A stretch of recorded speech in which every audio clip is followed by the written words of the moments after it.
좋아요, 구독. 미국 시장 그리고 코인 시장 알아보는 미장원 코너죠. 오늘도 에임리츠의 김PB 전문가 연결되어 있습니다. 안녕하세요. 안녕하세요. 투자 쉽게 하다 김PB입니다. 자, 어제는 급반등을 했네요. 네, 맞습니다. 부채 한도 우려감 해소와 AI 그리고 빅테크 중심의 투자 심리 강세가 어우러지면서 어제도 시장은 강세를 보이면서 마감을 했습니다. S&P 500은 0.98%, 나스닥 1.28%, 그리고 다우지수 0.47% 상승한 채로 마감을 했고요. 아직까지도 여전히 나스닥이 제일 강세를 보이고 있습니다. 왜냐하면 빅테크와 AI 테마가 전부 나스닥이기 때문이고요.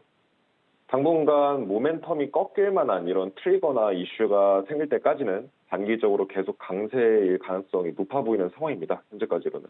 그래서 반대로 여전히 그만큼 시장에 대한 중장기적인 어떤 리스크는 높아지는 상황이라서 단기적으로 이제 투자에 대해서 참여도는 이제 지금 개인 투자자들이 굉장히 시장에 많이 참여하고 있다는 또 자료도 있는데 시장에 대해서 이제 적극적으로 참여하시는 건 좋지만 좀 이제 중장기 관점에서 현금 비중을 계속 늘려나가시는 게 좋은 시국이지 않을까 이렇게 좀 생각이 됩니다.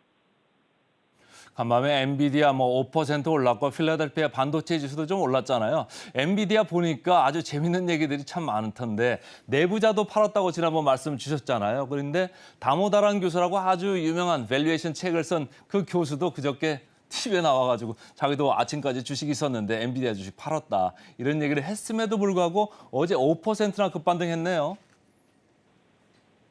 네, 지금 월가의 고수들이 현재 엔비디아 밸류에이션이 너무 과하다. 다들 그렇게 얘기를 하고 있습니다. 왜냐하면 지금 엔비디아의 밸류에이션이 지금 PR 기준으로 200포인트가 넘는데 이 정도면 회사가 1년에 매출이 2배가 성장, 그러니까 순이익이 2배가 성장을 해도 그래도 이게 주가가 비싼 수준이거든요. 그래서 단기적으로는 조정 국면일 테지만 장기적으로는 강력 매수다 이렇게 지금 월가에서 얘기하고 있는데 저는 약간 조금 반대 의견입니다. 초단기적으로는 지금 AI 테마를 타고서 짧은 시간 동안에는 상승세를 보일 가능성이 높은데 어떤 특정한 트리거가 발생하게 되고 난 이후에는 하락 전환하면서 장기적으로 버블 해소에 시간이 필요할 걸로 저는 보고 있고요. PER의 200포인트의 이런 버블을 하루아침에 해소할 수는 없기 때문에 시간이 어느 정도 필요하지 않을까 이런 생각을 갖고 있습니다. 그래서 지금 시류가 괜찮을 때는 오히려 단기적인 매매의 어떤 기회가 될 수 있는데 중장기적으로 어떤 트리거가 잡히면서 하락의 어떤 방향으로 전환되는 이런 이제 모멘텀이 생겨버리게 되면 이 고 PER이라는 어떤 이런 부담감을 투자자들이 좀 이제 인식을 하고서 쉽게 매수를 못 달려들 것 같아서요. 그래서 그 부분을 좀 이제 감안해 주시면 좋겠습니다. 제가 최근에 미국 관련 질문을 하면서 AI 관련된 거, 테크 관련된 거 계속적으로 여쭙는 이유가 우리나라 관련 주가들이 상당히 왔다 갔다를 많이 해서 말이죠. 오늘도 애플 관련해서 좀 여쭤보고 싶은데 VR, 가상현실이라고 그러잖아요. 여기 관련해가지고 헤드셋의 인기가 좋아질 거다 이런 얘기들이 좀 나오고 있나 봐요. 네, 일단 애플이 이제 성공 여부에 무관하게 일단 시도했다는 것 자체가 저는 의미가 있다고 봅니다. 지금 애플 같은 경우에는 메타버스 시장의 성장이 좀 잘 될 거다 이런 전망을 보고서 VR 쪽으로 좀 집중하는 것으로 보여지고요. 지금 AI 시장이 커지면 커질수록 AI 관련 하드웨어 주식들이 크게 수혜를 보듯이 지금 엔비디아처럼 메타버스 시장이 크게 성장을 하면서 메타버스에 접속할 때 생동감을 높여주는 장비가 뭐냐면 바로 VR 시장이죠. 그래서 VR 시장도 당연히 엄청나게 커질 수밖에 없기 때문에 그래서 애플 쪽에서 VR 쪽을 계속 이제 시도를 하고 있는 것 같고요. 시장을 누가 차지할지는 소비자들의 반응이 제일 중요할 것 같긴 한데 그간 주식 열풍에 애플이라는 회사에 대해서 애정을 갖게 된 소비자들과 투자자들이 너무나 많기 때문에 제품력만 있으면 제가 봤을 때는 VR 관련해서도 무난한 실적을 달성해 줄 수 있을 것 같습니다. 제가 센티멘탈 펀더멘털 코너에서 계속적으로 애플 관련주가 우리나라 LG이노텍 그리고 BH 있다 그래서 계속적으로 강조를 드렸었는데 오늘도 좀 지켜봐야 될 것 같고 아무래도 증시가 미국 증시도 이렇게 좋아지다 보니까 미국에서도 개인들의 시장 참여가 좀 늘어나고 있다 이런 소식도 있나 봐요. 네, 맞습니다. 지금 이제 반달 리서치라는 이제 해외 리서치 회사의 데이터에 따르면 소매 투자자들, 그러니까 이제 개인 투자자들이 몇 달 동안 계속 방관을 유지를 하다가 최근에 미국 주식을 거의 15억 달러 매입을 했다 이런 소식이 있습니다. 그래서 반다 쪽 수석 부사장이 이제 2월 말 이후에 지금 쭉 계속해서 지금 이제 관망세에 있던 이제 투자자들은 이제 주식시장이 이제 좀 하락세가 적어질 거고 완화될 거고 오히려 이제 상승장으로 전환될 거다 이런 기대감 때문에 이제 매수를 하고 있다. 이렇게 지금 이제 얘기를 하고 있습니다. 지금 반다 리서치 같은 경우는 또 제가 이제 데이터 많이 받아보고 있는 이제 기관이기도 한데 지금 전반적으로 개인 투자자들의 참여가 굉장히 뜨거운 상황입니다. 지금 지난 어쩌면은 개인 투자자들의 어떤 참여도만 관점으로 봤을 때는 지금 거의 이제 작년에 고점 찍어주기 직전에 어떤 그런 불장의 분위기지 않나 이런 생각이 듭니다. 그런데 말이죠. 미국이나 우리나라나 개인 투자자들이 증시 참여를 좀 많이 한다 그러면 좀 이게 좀 주가가 많이 올라갔나 이런 좀 생각을 해야 되는데 왜 워런 버핏 지수라고도 하잖아요. 전체 GDP 대비해 가지고 시가총액 보는 그 지표를 봤을 때 지금 어떤 상태입니까? 지금 보면은 뭐 내부자들은 팔고 있고 또 유명한 교수도 팔고 있고 어떻게 봐야 될까요? 네, 지금 이 지표만 보면 굉장히 좀 심각한 상황인데요. 미국 시가총액 대 GDP 지수를 나타내는 게 이게 버핏 지수라고도 불립니다. 이 미국 주식시장과 미국 실제 경제 규모인 GDP를 비교하는 거죠. 그래서 실제 경제 규모에 비해서 주식시장이 너무 커지게 되면은 이게 버블이다 이렇게 보는 겁니다. 근데 현재 미국의 시가총액은 실제 경제 규모에 비해서 지나친 수준으로 높아졌습니다. 지금 거의 미국 대공황 이래 최대 수준이거든요. 그러니까 사실 이게 이 지표가 버핏 지수라고 불리는 이유가 워렌 버핏이 좋아한다 해서 이제 버핏 지수라고 이제 지금 불리고 있는 겁니다. 그만큼 시장의 버블을 간단하게 판단하기 좋은 척도인데 미국이 앞으로 역사에 지금보다 더 많이 버블이 껴있는 시장이 다시 올 수 있을까 이런 생각이 들 정도로 지금 과열이 심각합니다.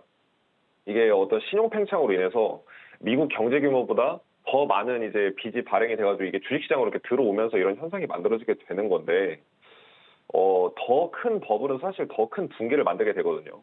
미국 대공황 당시에 보통 이제 글로벌 금융위 때는 닷컴 버블 때 실업률이 이제 한 8%대 뭐 이 정도라고 한다면 미국 대공황 당시에는 실업률이 20%가 넘었던 걸로 제가 기억을 하는데 지금 실업률이 4, 5%대인 거를 4%대 정도 이제 유지해주고 있는 걸 감안을 하면은 꽤나 지금 이것만 봤을 때는 굉장히 좀 많이 위험해 보이는 상황이라고 볼 수 있겠습니다. 자, 실업률 얘기 나온 김에 오늘 밤 이제 미국에서 이제 이쪽 레이버 마켓 데이터들이 지금 나오지 않습니까? 실업률도 그 중에 하나죠. 예, 맞습니다. 지금 고용 관련 데이터가 한국 기준으로 오늘 밤 9시 반에 발표가 될 예정인데요. 고용 관련 데이터가 강세로 나오게 되면 여전히 뭐 경제는 탄탄하다 이렇게 보일 수는 있지만 금리를 인하하거나 유지하는 데에는 방해가 됩니다. 오히려 금리 인상의 가능성을 높이는 이런 일이 되고요. 특히 연준에서는 물가가 아직도 여전히 높은 수준이고 고용도 탄탄하다 이런 취지로 얘기를 해오고 있고 물가와 고용이 둘 다 진정되지 않으면 연준이 금리를 더 올리고 싶어 할 가능성이 굉장히 높습니다. 지금까지 발언한 추이로 봤을 때는. 근데 현재 그간 너무나도 가파르게 높은 수준의 금리까지 올라왔음에도 물가와 고용이 진정이 되지 않는다. 이제 물가 잡으려고 지금까지 금리를 올린 거잖아요.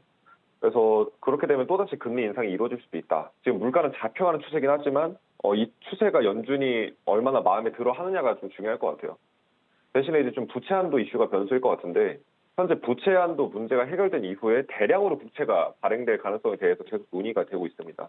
그래서 시장 예상처럼 이제 국채가 발행이 되면 실질적인 긴축 효과가 꽤 어마어마한 수준이 있거든요. 그래서 연준에서도 이런 시황을 보고 좀 결정을 할 것 같고요. 지금 미국 일자리가 점점 더 저임금 산업에 국한되고 있고 고임금 쪽이나 기술 쪽에서는 지속적으로 전체 고용이 감소하는 추세입니다. 이미 이런 추세가 꽤 생각보다 오래됐는데 예를 들어서 이런 겁니다. 잘 나가던 전문직 한 명이 직장에서 잘려가지고 맥도날드 알바와 우버 배달을 하게 되더라도 여전히 실업률은 늘어나지 않은 상태가 유지되기 때문에 그런데 멀티플 잡이라고 해서 이제 투잡을 뛰는 인구들은 지금 20년 만에 닷컴 버블 이후로 최대 수준을 기록하고 있다. 이렇게 좀 알고 계시면 될 것 같습니다.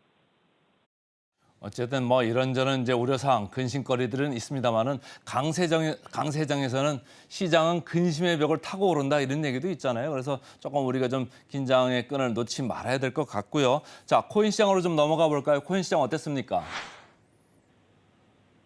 네, 지금 이제 코인 시장은 24시간 동안 전반적으로 보합세 수준에서 마감을 하는 모습입니다. 비트코인은 0.73% 하락하면서 마감을 했는데 오히려 이더리움은 0.26% 보합세로 마감을 하는 상황이고요. 그 이외에도 이제 리플과 에이다 쪽에서 이제 1% 이상의 하락이 나왔지만 이제 도지코인이나 폴리곤, 솔라나 등은 이제 1% 내외권에서 보합세를 보이는 움직임을 보이고 있습니다. 자, 그리고 이제 어떤 한 자료도 하나 좀 공유해 드리려고 하는데, 제가 이제 기존에 말씀드렸던 내용들이 한 코인 리서치 업체를 통해서 이제 업로드가 됐습니다.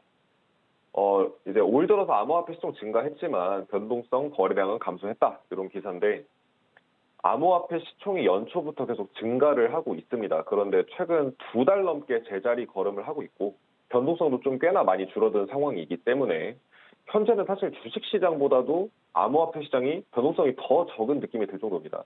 보통 이제 저희 회사에서 암호화폐, 그러니까 그 이제 금융공학기술연구소를 저희가 설립해서 운영을 했었는데, 그때 당시에 저희가 연구를 해보니까 주식시장보다 암호화폐 시장의 변동성이 한 6배 정도 더 크더라고요. 4배에서 6배 정도 더 컸는데, 지금 현재 상황에서는 투심이 워낙에 전 세계 투자자들의 투심이 전부 다 미국 주식으로 쏠리고 있고, 그 중에서도 AI랑 빅테크 쪽으로 쏠리고 있기 때문에 지금 암호화폐 시장의 변동성이 정말 많이 줄어든 상황인 것 같아요. 그래서 오히려 변동성이 줄어드니까 왜 이렇게 이 정도면 차라리 그냥 미국 주식 매매하겠다. 이래가지고 미국 주식 시장으로 좀 옮겨가는 이런 이제 순환이 반복되고 있는 것 같고요. 거래량이나 거래대금, 그리고 거래량이랑 거래대금 또한 이제 시장에 투자하러 이제 오는 이런 투자자들이 크게 줄어들면서 같이 급감을 하고 있습니다. 그래서 이런 시장이 오래 장기간 이어질수록 가격 전망에는 굉장히 불리하기 때문에 관련된 뉴스를 조금 주의 깊게 보시면서 거래량, 거래대금 같이 계속 주목해 보시면 좋겠습니다.